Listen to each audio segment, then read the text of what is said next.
මේ කොටස්වලදී අද මම ඔයාලත් එක්ක සාකච්ඡා කරන්න බලාපොරොත්තු වෙන්නේ කර්මාන්ත රසායනයේ ඒකකයේ අවසානම සිද්ධාන්ත පෙළක් අපිට සාකච්ඡා කරන්න තියෙන බහු අවයවක සම්බන්ධයෙන් පොලිමර් සම්බන්ධයෙන් තමයි තීර සාකච්ඡා කරන්නේ. මම මෙතනදී අන්තර්ගත සිද්ධාන්ත අධ්‍යයනය කරන්න යන ගමනේදී මුලින්ම ඔබට මම කරන දෙයක් මේක තුල අන්තර්ගත මූලික අර්ථ දැක්වීම් පෙළක් තියෙනවා ඔබට විසින් දැන සිටිය යුතුයි. පළවෙනිම දේ අපි අවධානය යොමු කරන්න ඕනි මොකක්ද බහු අවයවකයක් කියන්නේ මොනවටද කියන දේ. අපි භවය කියන මාතෘකාව කතා කරාට භවයකරණය කියන්නේ මොකක්ද? ඒකකයක් කියන්නේ මොකක්ද? පුනරාවර්තන ඒකකයක් කියන්නේ මොකක්ද කියන වචන දෙකක් මේ ඒකකයේ සෑම තැනකම මේ කොටස් වල සෑම තැනකම අපට සමහරට ගැටෙන වචන කීපයක්. ඒ වචන කීපය මොකක්ද කියන දේ අපි අර්ථ දැක්වීමක් තුලින් හඳුනාගත යුතුයි. පළවෙනිම දේ මම එතනදී කතා කරන්නේ බහු අවයවකයක් කියන්නේ මොකක්ද කියන දේ. අතන බහු අවයවකයක් කියන දේ ගත්තොත් ඒක බොහොම සරල අර්ථ දැක්වීමක්. සරල අණු විශාල ප්‍රමාණයක් රසායනික සම්බන්ධ වෙලා ගොඩනැගෙන යෝග ව්‍යුහයක් අපි හඳුන්වනවා බහු අවයවකයක් කියලා. දැන් උදාහරණයක් වශයෙන් ගත්තොත් පොලිතීන් කියන්නේ අපි සාකච්ඡා කරන බහු අවයවකයක්. එතකොට පොලිතීන් කියන බහු අවයවකය ගොඩනගෙන පාදක වෙච්ච සරලම අණුව තමයි එතීන් කියන කාබනික සංයෝගය. එතකොට එතීන් කියන කාබනික සංයෝගයේ අතිවිශාල ප්‍රමාණයක් රසායනික එකිනෙක සම්බන්ධ වෙලා ගොඩනගෙන යෝග ව්‍යුහයක් තමයි පොලිතීන් කියන බහු අවයවකය. ඒ නිසා පිළිදෙනින් හඳුනාගත යුතු දේ බහු අවයවකයක් කියලා කියන්නේ සරල අණු විශාල සංඛ්‍යාවක් එකිනෙක රසායනික සම්බන්ධ වෙලා ගොඩනැගෙන යෝග ව්‍යුහයක් කියන දේ. ඒ ලෙසින් සරල අණු විශාල සංඛ්‍යාවක් ඒ විදිහට සම්බන්ධ වෙලා බහු අවයවකයක් ගොඩනැගීමේ ක්‍රියාදාමය අපි රසායන විද්‍යාව තුළදී හඳුන්වනවා බහු අවයවීකරණයක් ලෙසින්. එහෙනම් බහු අවයවීකරණ කියන පොලිමරයිසේෂන් කියන ක්‍රියාදාමය තුලින් තමයි බහු අවයවකයක් ගොඩනැගීම සිදු වෙන්නේ. ඒ වගේම දැන් මම වචන දෙකක් ඔකට පැහැදිලි කරලා දුන්නා. පළවෙනිම දේ බහු අවයවකයක් කියන්නේ මොකක්ද කියන එක. දෙවෙනි දේ බහු අවයවීකරණ ක්‍රියාදාමයක් කියන්නේ මොකක්ද කියන දේ. එතනදී ඊළඟට එන වැදගත්ම දේ තමයි සරල අණු විශාල සංඛ්‍යාවක් එකිනෙක සංයෝජනය වෙලා රසායනික ලෙසින් බහු අවයවකයක් ගොඩනැගෙද්දී පාදක වන සරලතම අණුව සරලතම ප්‍රභේදය තමයි අපි හඳුන්වන්නේ ඒක අවයවිකයක් ලෙසින්. එතකොට අපි දන්නවා පොලිතීන් කියන බහු අවයවිකය හැදුනේ එතීන් කියන ඒක අවයවිකේ පාදක වෙලා. එතීන් කියන රසායනික ප්‍රභේදය ගත්තොත් ඔකට දන්නවද එතීන් කියන ප්‍රභේදය අපි ඕගනික් වලින් සාකච්ඡා කරලා තියෙන CH2 කියන මෙන්න මේ ප්‍රභේදය. එතකොට මෙයාම ඒක අවයවිකයක් ලෙසින් ක්‍රියා කරලා තමයි විශාල වශයෙන් මෙයාව සංයෝජනය වෙලා තමයි පොලිතීන් කියන බහු අවයවකයේ ගොඩනැගීම සිද්ධ වෙලා තියෙන්නේ. ඒ නිසා මේ වගේ අවස්ථා ගණනාවක් අපි ඒකකයේ තුල අපි සාකච්ඡා කරනවා. එතකොට මෙතනදී මම හැඳින්වීම කරේ ඒක අවයවකයක් කියන්නේ කවුද කියන දේ.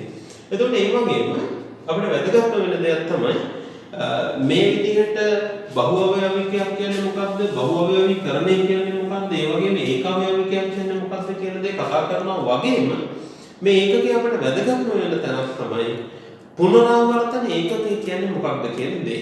අපි අත්‍තරම දන්නවා මෙතනදී පොලිතීන් හැදෙද්දී ඒක අවයවකයේ වශයෙන් එතීන් කියන ප්‍රභේදයේ ක්‍රියා කරලා මේ එතීන්ව එකිනෙකින් සංයෝජනය වෙලා අති විශාල කාබන් සංඛ්‍යාවක් සහිත දාමයක් ගොඩනැගීම තමයි සාමාන්‍ය මෙතන සිද්ධ වෙන්නේ. එතකොට මේ සෑම කාබන් එකක් සමගින් හයිඩ්‍රජන් පරමාණු දෙකක් සම්බන්ධ වෙලා තියෙනවා. කාබන් දාමී කිරියට ඔය විදිහට සම්බන්ධ වීම සිද්ධ වෙනවා. එතකොට අපි දන්නවා මේ සෑම කාබන් එකකම හයිඩ්‍රජන් පරමාණු දෙක වෙනින් අන්තර්ගත වෙනවා කියන්නේ අපිට ඉතාමත් පැහැදිලි. මම මේක තුලින් ඔකට පෙන්නන්නේ මේ දේ නෙවෙයි මේක තුල තියෙන ඊට වඩා අපි හඳුනාගත යුතු දෙයක්. අපි දන්නවා මේ එතීන් කියන ප්‍රභේදය තුල කාබන් පරමාණු දෙන්නෙක් මේ විදිහට අන්තර්ගත වෙලා තියෙන්නේ. මෙයාමනේ අන්තර්ගත වෙන්නේ. එතකොට එතීන් රසායනික සංයෝජනය වෙලා පොලිතීන් කියන බහුවයක නිර්මාණය වෙද්දී අපිට මේකේ නිරන්තරයෙන් සෑම විටකදීම යලි යලිත් මුණ ගැහෙන කාබන් දාමයක් තියෙනවා. ඒකාවයවිකයේ තුලාන්තර්ගත කාබන් දානය. මේ ඒකාවයවිකයේ කාබන් පරමාණු දෙකයිනේ අන්තර්ගත වෙන්නේ. මේක නැවත නැවතත් දිගින් දිගටම ඒ කාබන් දානය අපිට මුණ ගැහිම සිද්ධ වෙනවා. අන්න ඒක තුලදී මේ ඒකාවයවිකයේ පාදක වෙලා ගොඩනැගිච්ච මේ බහුවයවිකයේ තුල යණියදී නැවත අපිට මුණ ගැහෙන ඒකාවයවිකයේ තුල වූ මෙන්න මේ කාබන් දානය තමයි පුනරාවර්තන ඒකකයේ වශයෙන් අපි හැඳින්වීම කරන්නේ. එතකොට පොලිතීන් කියන බහුවයවිකයේ ඒකාවයවිකය එතීන් කියලා හඳුන්වද්දී මෙන්න මේ කොටස මේ කොටු වර්ණයෙන් වටවිච්ච කොටස අපිට හඳුන්වන්න පුළුවන් පුනරාවර්තන ඒකකයේ විසින්. එතකොට මේ තියෙන පුනරාවර්තන ඒකකය. right? එතකොට දැන් අපි මේ පාඩම ඉස්සරහට කරගෙන යද්දී අපට අවශ්‍ය වෙන බහුවයවිකයක් කියන්නේ මොකක්ද කියන දේ පැහැදිලි වෙලා අවසానයි. බහුවයවිකරණයක් කියන්නේ මොකක්ද කියන දේ පැහැදිලි වෙලා අවසానයි. ඒ වගේම ඒකාවයවිකය කියන්නේ මොකක්ද කියන දේ අපි දන්නවා. ඒ වගේම පුනරාවර්තන ඒකකය කියන්නේ මොකක්ද කියන දේ අපි දන්නවා. මේ තුලින් ඔබට දල අදහසක් ආවම හරි මොකද ඉදිරියේ මම කතා කරන උදාහරණ අවස්ථා සියල්ල තුලදීම මේ වචන පෙළ නිරන්තරයෙන් අපිට මුණ ගැහෙනවා. එතකොට ඔබට මේව තුල තවත් අනුකූල දෙයක් තිබුණොත් ඒ තුලින් ඔබට මේ දේ පැහැදිලිව හඳුනා ගන්න පුළුවන්. ඒ වගේම අපි මේ බහුවය කියන මාතෘකාව සාකච්ඡා කරගෙන යද්දී මේ ගොඩාක් අයට මේක අපහසු වෙලා තියෙන්නේ මේක පාඩම් කරගන්න අපහසුයි කියන්නේ ළමයි පාවිච්චි කරන හෝ ළමයිට දීලා තියෙන අපිළිවෙලයි. නමුත් මේක එහෙම අපිළිවෙලක් තියෙන තැනක් නෙවෙයි බොහෝම පහසුවෙන් හඳුනා ගන්න පුළුවන් සරල සිද්ධාන්ත කොටසක් මේක තුල තියෙනවා. මම මෙන්න මෙහෙම දැන් ඔකට්ටියට මේක තුලදී කරනවා.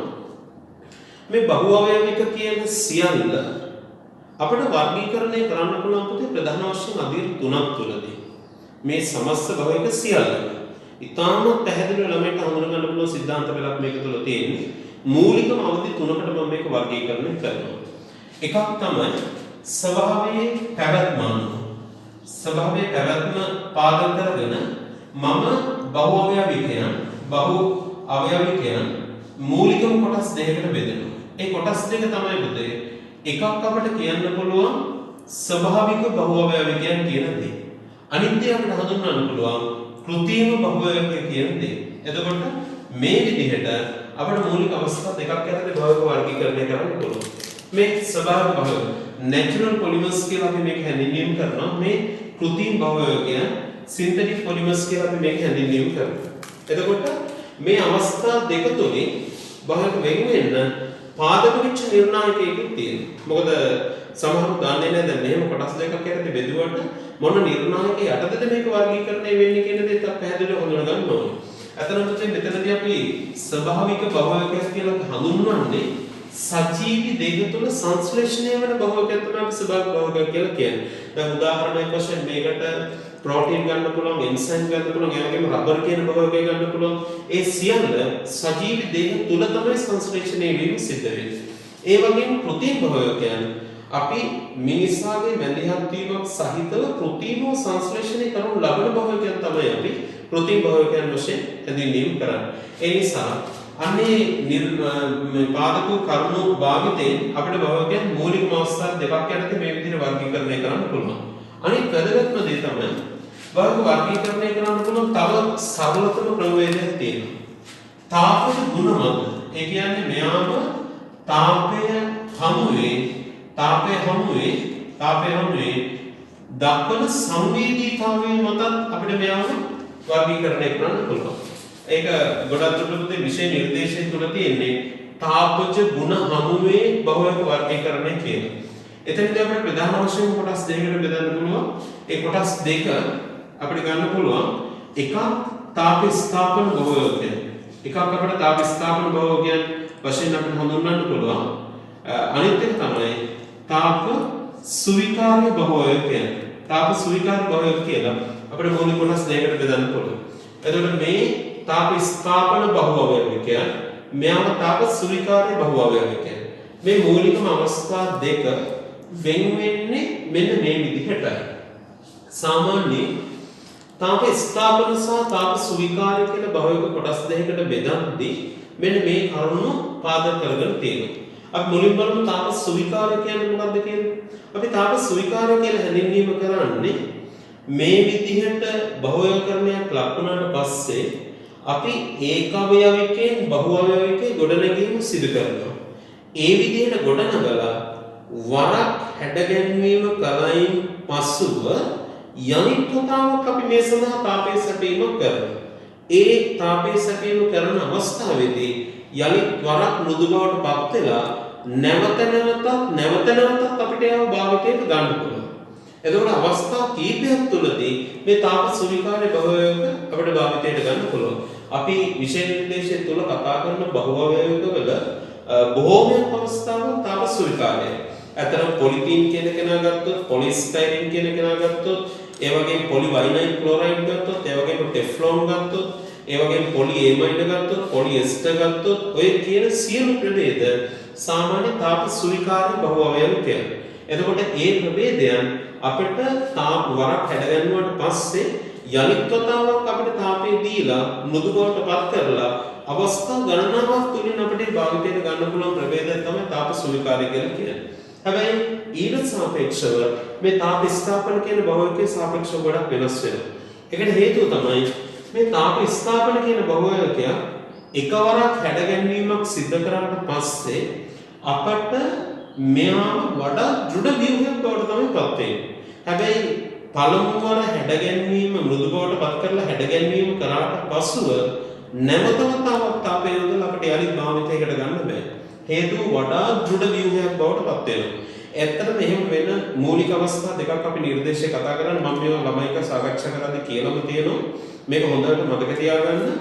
ෆීනෝල් ෆෝමැල්ඩිහයිඩ් එහෙම නැත්නම් බේක්ලයිට් ප්ලාස්ටික් කියන භාවිතය සහ යූරියා ෆෝමැල්ඩිහයිඩ් කියන භාවිතය කියන අවස්ථා දෙක විතරයි අපට නිර්දේශය කතා කරන්න තියෙන අවස්ථා වලින් තාප ස්ථාපන භාවික වශයෙන් අපි අධ්‍යයනය කරන්නේ. ඒ දෙන්නම විතරයි. අපි ඒ නිසා ඒ කොටස් දෙක හරියට මතක තියාගන්න ඕනේ. මම ගොඩක් දුරට මේ පෞද්ගලික අවුරුද්දවල ක්ලාස් එකට ආපු ළමයි ඩිවිෂන් ක්ලාස් එකේ ඉන්නවා නම් ඒ අය දන්නවා. මම ළමයින්ට පාඩම් කරගන්න මතක තියාගන්න කියලා තියෙන කෙටි ක්‍රමය තමයි අපේ සමස්ත බහුවයකවල ෆෝමැල්ඩිහයිඩ් ඒකවයවික වශයෙන් ඇතුළත් වෙන අවස්ථා දෙකයි තියෙන්නේ. ඒ අවස්ථා දෙක තමයි එකක් ෆීනෝල් ෆෝමැල්ඩිහයිඩ් අනිත් එක යූරියා ෆෝමැල්ඩිහයිඩ්.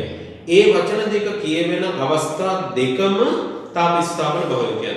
මොකද දරුවෝ මේක ආපස්සට පහුගිය අවුරුදු කීපයක පාස් පේපර්ස් බැලුවොත් මෙන්න මේ සරලම සිද්ධාන්ත ටිකක් තමයි අපිට MCQ වලදී අහලා තියෙන්නේ. ඒ නිසා අපි මේකේ කරුණු ටිකයි හරියට මතකේ තියාගන්න ඕනේ. අපි දැනගෙන ඉන්න ඕනේ පුතේ දැන් මේ බහුවයක කියන සමස්ත මාතෘකාව දිහා බැලුවම ස්වභාවිකය කවුද කෘත්‍රිමය කවුද කියලා දැනගෙන ඉන්න ඕනේ.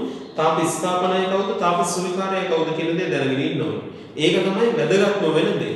ඒ නිසා හොඳට මතකේ තියාගන්න මම ඔන්න කියන වචන ටික ඒවත් එක්ක පුළුවන් ඔය කට්ටියට මේක පැහැදිලිව අවබෝධ කරගන්න. ඒක මම ආයෙත් කතාවක් කියන්නම්. තාප සුවිකාරය බහුවයක කිව්වේ එකවරක් මුදුද බවට පත් කරලා දෘঢ় ව්‍යුහයන් බවට ගෙනිච්චට පස්සේ අපිට යලි තාපය යොදලා මේක භාවිතයට ගන්න පුළුවන් තාප සුවිකාරය. අපේ තාප ස්ථාපන කියන කෙනාව තාපය හමුවේ වෙනස් වෙන්නේ පළමු දෘঢ় ව්‍යුහය මෘදු බවට තියෙද්දි එතනින් දෘঢ় ව්‍යුහයක් බවට පත් කරාට පස්සේ ආයෙත් කතාවක් අපිට තාපයේ සපේලා එයා මේ මෘදු ව්‍යුහයක් බවට පත් කරන්න බෑ. ඉහළ දෘঢ়තාවයකින් තමයි ප්‍රභේදය තියෙන්නේ. මේ විදිහට පවතින අවස්ථා දෙක අපි නිර්දේශය සාකච්ඡා කරන්නේ. එකක් තමයි යූරියා ෆෝමැල්ඩිහයිඩ් අනිත් කෙනාව තමයි ෆීනෝල් ෆෝමැල්ඩිහයිඩ්. ඔය අවස්ථා දෙක තමයි තාප ස්ථාපන බහුවයක අවස්ථා දෙක. එතකොට දැන් ඔයාලට මම වර්ගීකරණයේ මූලික අවස්ථා දෙකකට ගියා. එකක් බහුවයක වර්ගීකරණයේ මූලිකම දේ තමයි ස්වභාවයේ පැවැත්ම. අනිත් දේ තමයි පුතේ තාපය හැමේ දක්වන සංවේදීතාවය මත. මෙතනදී ස්වභාවික සහ කෘත්‍රිම බහුවයක වශයෙන් වර්ගීකරණය කරා. මෙතන තාප ස්ථාපන සහ තාප සුවිකාර වශයෙන් වර්ගීකරණය කරා. බහුවයක වර්ගීකරණයේ අනිත් වැදගත්ම දේ තමයි බහු අවයවීකරණ ක්‍රියාදාමයේ පාදක කරගෙන අපිට පුළුවන් මූලිකම කොටස් දෙකකට බෙදලා වෙන් කරන්න. ඒකේ තේරුම තමයි ඒක අවයවකයේ තියෙන එකම වර්ගය හෝ එකිනෙකට වෙනස් වර්ගවලින් එයාලව එකිනෙකට සම්බන්ධ වෙලා රසායනිකව බැඳිලා අති විශාල වූ ව්‍යුහය සකස් වෙද්දී ඒ බහු අවයවීකරණ ක්‍රියාදාමයේ සිදුවෙන්නේ කොහොමද කියන දේ මත බහුවයක ප්‍රධාන වශයෙන් ආකාර දෙකකට බෙදෙනවා. ඒ ආකාර දෙක තමයි. එකකට අපි යනවා ආකලන බහුවවයවීකරණය. ආකලන බහුවවයවීක මෙතනින් අපි ගන්නවා ආකලන බහුවයවීක. අනිත් වැදගත්ම දේ තමයි සංගණන බහුවවයවීක. සංගණන බහුවයවීක වශයෙන් අපි මූලික වශයෙන් අවස්ථා දෙකකට බෙදලා වෙන් කරනවා. මම මේ දවස් 7ක් ඔකටට දාගෙන ගියේ. මොකද මේ වීඩියෝ එක බලන ගමන් වුණා ළමයෙක්ට මේ වීඩියෝ එකට ඇහුණු මේ සවන් හොඳට කන් දීලා තමන්ට පුළුවන් මේ යන ගැලීම් සටහනට අනුව පාඩම හරියට අවබෝධ කරගන්න. ඒ නිසායි මම මේ වගේ දවස් 7ක් ඔකටට මේ විදිහට බෝඩ් එකේ දැම්මේ. එහෙනම් බහුවකරණේ ඉතිරි ඊළඟ වර්ගීකරණ ආකාරය තමයි ආකලන සහ සංගණන කියලා අපිට කොටස් දෙකකට බෙදන්න පුළුවන්. ඇත්තට මෙතනදී ඔකට මේ ගොඩක් අසීරු දෙයක් නෙවෙයි. මොකද ආකලන ප්‍රතික්‍රියාවක් කියන්නේ මොකක්ද කියන දේ අපි ඕගනික් කෙමිස්ට්‍රි වලදී සාකච්ඡා කරලා තියෙනවා. ඒ කියන්නේ අසන්තෘප්ත සංයෝගවල අපි නිරීක්ෂණය කරන දෙයක් තමයි මේ ආකලන භාවක කියලා අපි හැඳින්වීම කරන්නේ. අසන්තෘප්ත සංයෝගවලින් ඔකට දන්නවා ඇල්කීන සහ ඇල්කයින් කියන ප්‍රභේද වලින් ආකලන ප්‍රතික්‍රියා සිදු වෙනවා. එහෙනම් ඒ විදිහම දෙයක් තමයි අතන මේක තුල සිදු වෙන්නේ. ඔකටට දැන් මේ තියෙන විෂය නිර්දේශය තුලදී මේක සාකච්ඡා නොකළාට 2012ට වගේ කලින් විෂය නිර්දේශය තුලදී ආකලන බහුවවයවීකරණ සිදුවෙන ක්‍රමවේදයන් පවා වෙන වෙනම සාකච්ඡා කරලා තියෙනවා. ඒකෙදී මුක්ත කණ්ඩක ආකලන වෙන්නේ කොහොමද? ඇනයනික ආකලන, කැටයනික ආකලන වෙන්නේ කොහොමද කියන දේවල් පවා කලින් නිර්දේශවල සාකච්ඡා කරලා තියෙනවා. හැබැයි දැන් විෂය නිර්දේශයේ ඒ වගේ කිසිම දෙයක් සාකච්ඡා කිරීමක් කරන්නේ නැහැ.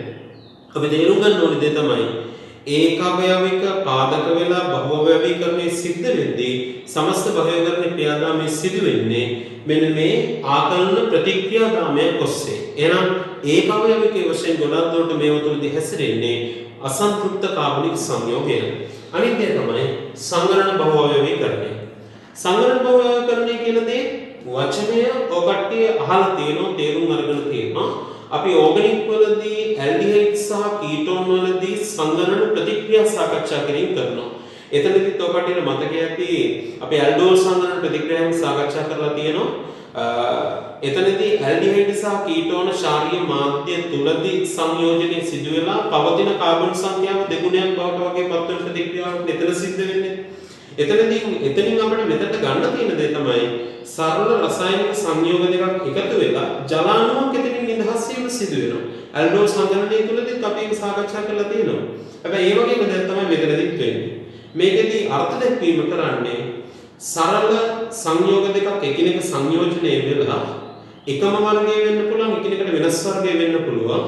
බහුවවයවීකරණ ක්‍රියාදාමයේ සිදු වෙනකොට එක්ක ජලාණුවක් නිදහස් වෙනවා, නැත්නම් ඇමෝනියාවක් නිදහස් වෙනවා, නැත්නම් HCl අණුවක් නිදහස් වෙනවා වගේ සරල අණුවක් නිදහස් වෙමින් අණු විශාල සංඛ්‍යාවක් සම්බන්ධ වීම සිදු වෙනවා නම් අන්න එතනදී සිදු වෙන බහුවයවීකරණය අපි හඳුන්වනවා සංගණන බහුවයවීකරණය කියලා.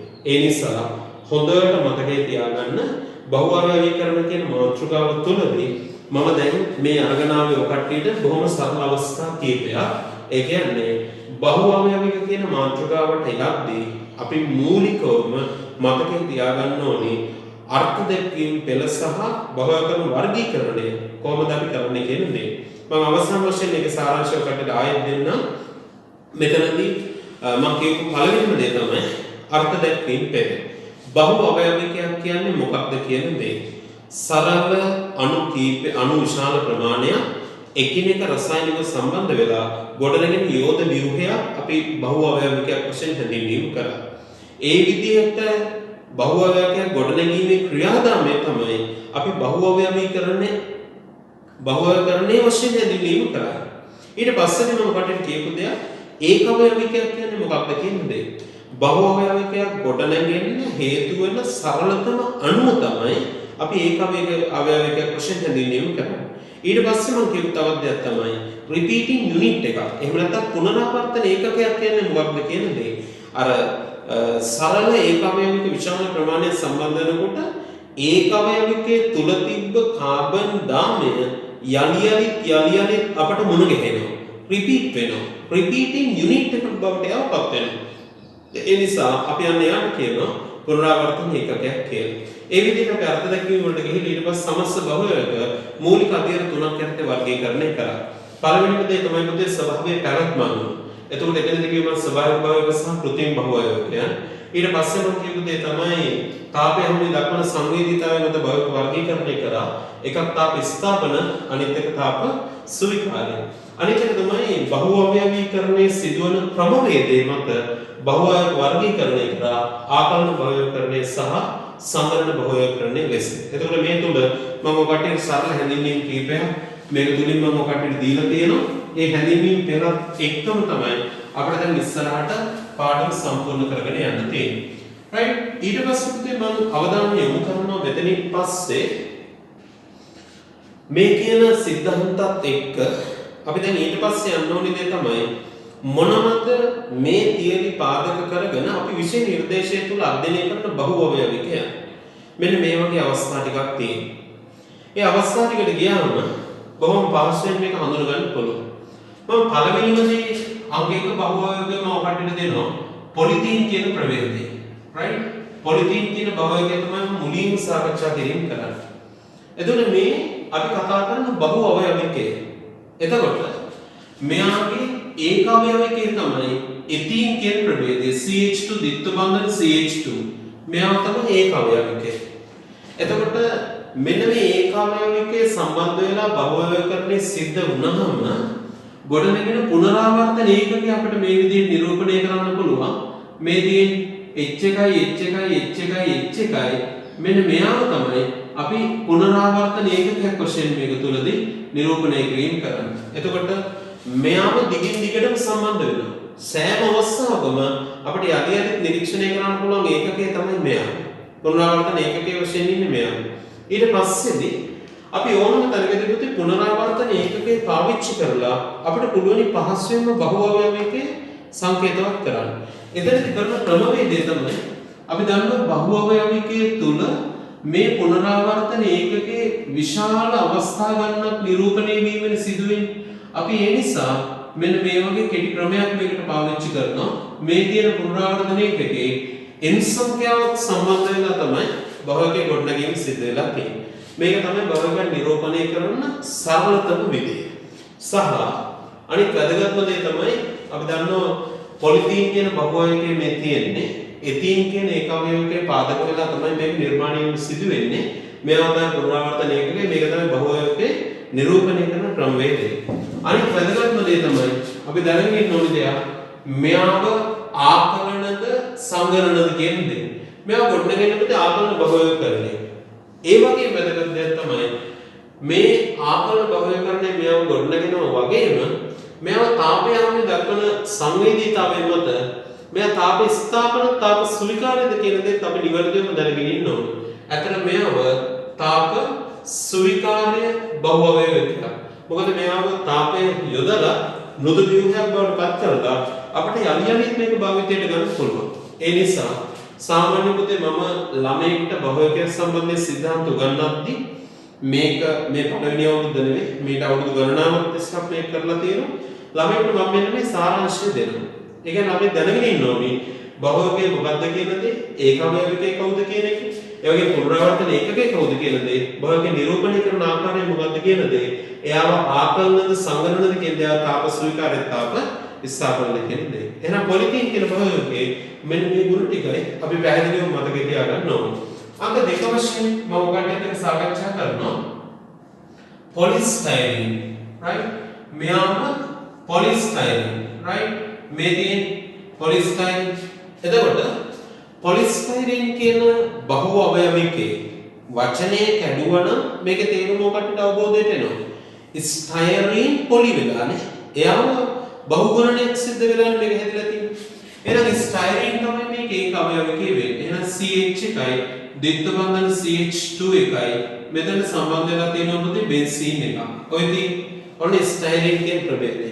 මේ ස්ටයිරීන් කියන ප්‍රභේදයේ බහුගුණණය වෙලා තමයි පොලිස්ටයිරීන් කියන බහුවකේ ගොඩනැගිලා තියෙන්නේ. එතකොට මෙයාගේ රිපීටින් යුනිට් එක අපිට මේ විදිහට සඳහන් කරන්න පුළුවන්. මෙතනින් බෙන්සීන් එකයි මෙතනින් කාබන් එකයි H එකයි මේ විදිහට H එකයි. මෙයාම තමයි පුතේ මෙයාගේ පුනරාවර්තන ඒකකයේ වශයෙන් අපිට නිරූපණය කරන්න පුළුවන් ප්‍රභේදය.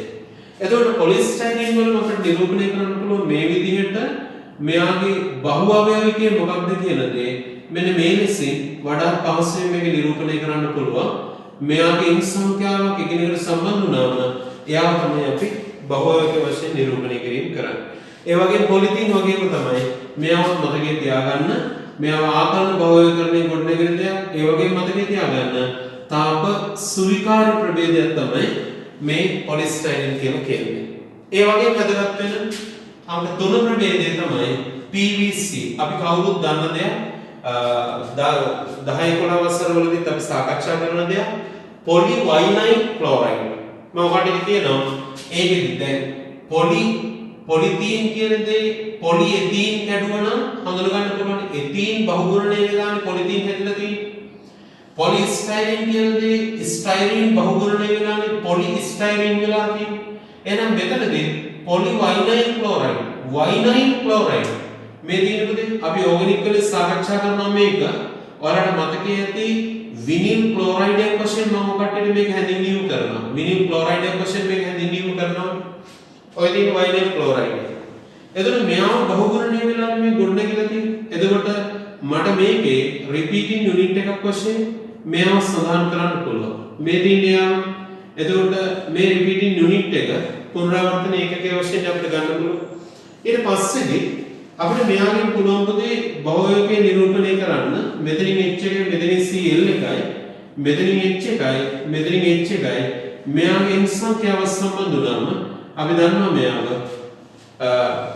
පොලිවයිනයිල් ක්ලෝරයිඩ් කියන බහුවචකයේ PVC තමයි මේ නිරූපණය කරලා තියෙන්නේ. මේ අනිත් ප්‍රභේද දෙක වගේම මෙයාව ආකාර බහුවචකරණයක් සිදු වෙන්නේ ඒ වගේම මෙයාව තාප ස්වීකාර්ය බහුවචකයක් වශයෙන් අපිට හැඳින්වීම කරන්න පුළුවන්. එතකොට මේ මූලිකම අවස්ථා තුනක් මම ගියේ. මේකෙම හතරවෙනි අවස්ථාව මෙයාට හතර අපිට ගන්න පුළුවන් මොකද ටෙෆ්ලෝන් කියන ප්‍රභේදය. මේදී ටෙෆ්ලෝන් කියන්නේ බහුවචක. එයාව ගොඩනගන්නේ මීට සාපේක්ෂව ටිකක් වෙනස් සංයෝගයක්. මෙතනදී ඇවිල්ලා 1 2 ටෙට්‍රාෆ්ලුරෝඑතීන් කියන සංයෝගයෙන් තමයි ඒකවේගයෙන් තමයි බහුවචකයේ ගොඩනැගීම සිදු වෙන්නේ. මේකෙදී 1 2 ටෙට්‍රාෆ්ලුරෝඑතීන් කියන ප්‍රභේදය. එහෙම නැත්නම් 1 1 2 2 ටෙට්‍රාෆ්ලුරෝඑතීන් කියලා නාමයෙන් සඳහන් වෙනවා. එතකොට මෙතනදී ඒකවේගයේ වශයෙන් ක්‍රියා කරන්නේ මෙන්න මේ 1 1 2 2 ටෙට්‍රාෆ්ලුරෝඑතීන් කියන කාබනික සංයෝගය. එතකොට මෙතනදී අපිට රිපීටින් යුනිට් එකක් වශයෙන් මේවා සඳහන් කරන්න පුළුවන්. ෆ්ලෝරින් හතරක් මේ විදිහට සම්බන්ධ වෙලා තියෙන්නේ. මෙන්න මෙයා තමයි පුතේ පුනරාවර්තන ඒකකයේ වශයෙන් හැසිරෙන්නේ ටෙෆ්ලෝන් කියන බහුවචකයේ තුල. එතකොට මෙතනදී මෙයාගේ අපිට ගන්න පුළුවන් පුතේ බහුවචකයේ නිරූපණය කරන්න පුළුවන් මේ ලෙසින්. මෙයාම මේ විදිහේ ඒකකයක් වශයෙන් තියෙනවා. මෙයාගේ ඉන් සංඛ්‍යාවක් එකිනෙකට සම්බන්ධ වුණාම ගොඩනැගෙන ප්‍රභේදයට අපි කියනවා ටෙෆ්ලෝන් කියලා. එතකොට මෙයාම මේ අවස්ථා හතරෙම එකම විදිහට ගුණ විචලනය වෙන්නේ ආකලන බහුවචකරණය මෙයාව හැදිලා තියෙන්නේ තාප ස්වීකාර්ය බහුවචකයක් වශයෙන් තමයි මෙයාව ක්‍රියා කරන්නේ. ඒ නිසා හොඳට මතක තියාගන්න මේ බහුවචක කියන තියරි කොටස් මම සාකච්ඡා කරන්නේ ක්ලාස් වලදී ළමයින්ට මම මේ සාරාංශ ටික අනිවාර්යයෙන්ම දෙනවා. මහා ලොකු නෝට්ස් තොගයක් ඔකට අවශ්‍ය නැහැ පුතේ. මෙන්න මේ තියරි ටික ළමයෙක් දන්නවනම් මේක හොඳට ප්‍රමාණවත් වෙනවා. මේක අමතරව මේ chart එකට වැදගත්ම කියලා හිතන තව කරුණු කීපයක් තමයි ඔය සෑම බහුවචකයක් සම්බන්ධයෙන් මොකක්ටි ಗುಣ ටිකක් මතකේ තියාගන්න ඕනේ. මොකද මේවා ජලයෙන් තෙත් වෙනවද නැද්ද කියන දේ, මේවාගේ දෘಢභාවය කොහොමද කියන දේ, මේවා පාවිච්චි කරන්න මොන වගේ දේකටද කියන දේ, අනේ වගේ ಗುಣ කීපයක් අපි මූලික මතකයට ගන්න ඕනේ. හැබැයි බහුවචක කිව්වම පුතේ අද වාණිජ ලෝකයේ තුල භාවිතා නොකරන දැනක් නැහැ. ඒ නිසා ගොඩාක් යෙදීම අපිට වාණිජ වශයෙන් කරන්න පුළුවන් දෙයක් මේ බහුවචක කියලා කියන්නේ.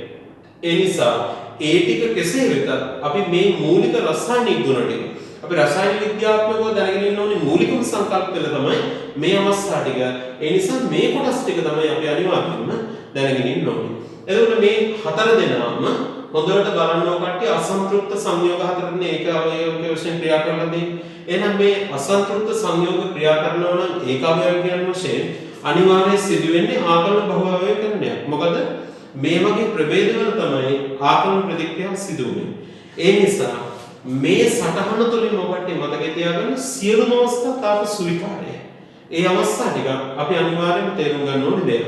එතකොට මේ ටිකත් එක්කම අපිට ඊට පස්සේ යන්න තියෙනවා තවත් මූලික අවස්ථා කීපයක්.